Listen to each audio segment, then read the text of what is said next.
A situação do governo Lula não era boa antes de junho, antes do início de julho, não era boa. Era uma situação muito delicada. O governo vinha perdendo popularidade ao longo do ano de 2025 e as intenções de voto começavam a mostrar um cenário perigoso, com um estreitamento da vantagem do presidente Lula em relação aos seus adversários. Era uma situação vulnerável, para dizer o mínimo. Não é? Era uma situação na qual o governo Lula estava na defensiva e a direita na ofensiva. O que mudou? Mudou porque a direita analisou incorretamente a correlação de forças. Não é só a esquerda que comete erros, a direita também comete erros. Tarcísio de Freitas se desgastou, o clã bolsonarista se isolou, Bolsonaro daqui a poucas semanas estará preso, a política do clã bolsonarista leva a que tenha uma candidatura puro sangue, a candidatura, possivelmente, a essa altura, eles não têm mais a opção Eduardo Bolsonaro tampouco. Né? A opção que eles teriam seria a opção Michele Bolsonaro. Olhando com frieza, o bolsonarismo cometeu um erro tático gravíssimo. A única saída que Bolsonaro tinha para recuperar poder político e sair da cadeia era ter apoiado o Tarcísio de Freitas, era não ter entrado na aventura de demandar a intervenção de Donald Trump. Era a única saída. E eles queimaram essa opção, embora ela não esteja totalmente destruída, ela foi muito enfraquecida pela tática extremista do bolsonarismo, né? Que dividiu a direita. Há uma discussão tática interessante, que eu acho que ela, sim, é importante e que eu queria chamar a atenção. Diante desse cenário, como que deveria ser construída a disputa de 2026?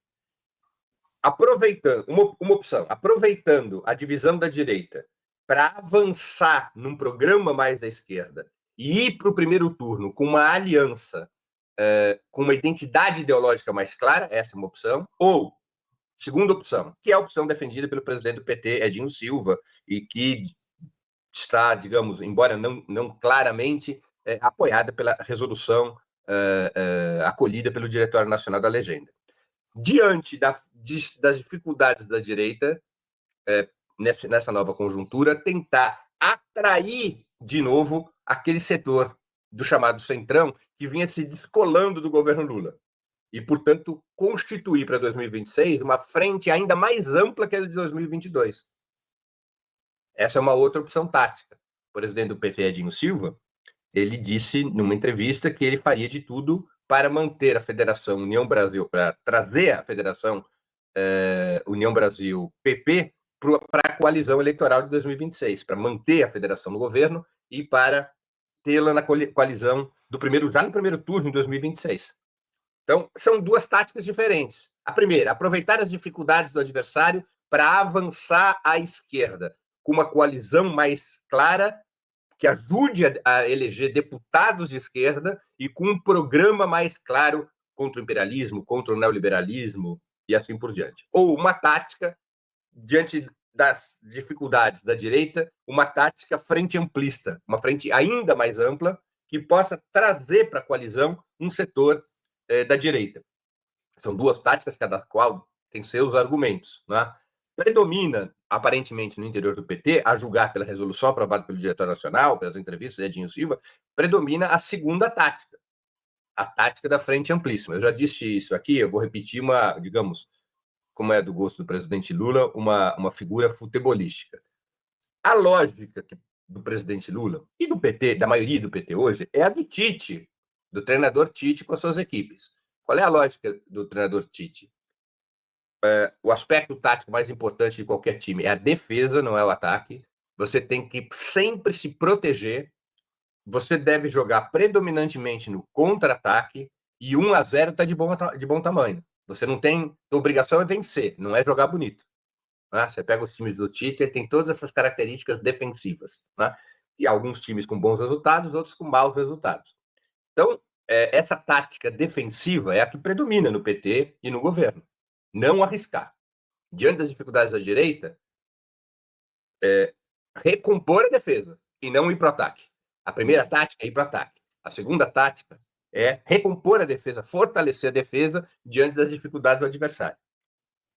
Cada uma das duas táticas, repito, ela possui argumentos racionais. Elas não são táticas irracionais. A primeira tática considera que abriu-se um espaço na opinião pública para avançar à esquerda, para um governo mais à esquerda, para um programa mais à esquerda, para uma coalizão mais à esquerda no primeiro turno, deixando a frente ampla para o segundo turno, quando se definirá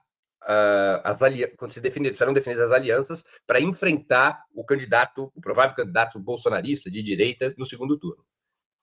Ela tem uma racionalidade, portanto, quando o inimigo se enfraquece, quando o inimigo se divide, quando a opinião pública começa a fazer um giro favorável à esquerda, a hora é de avançar.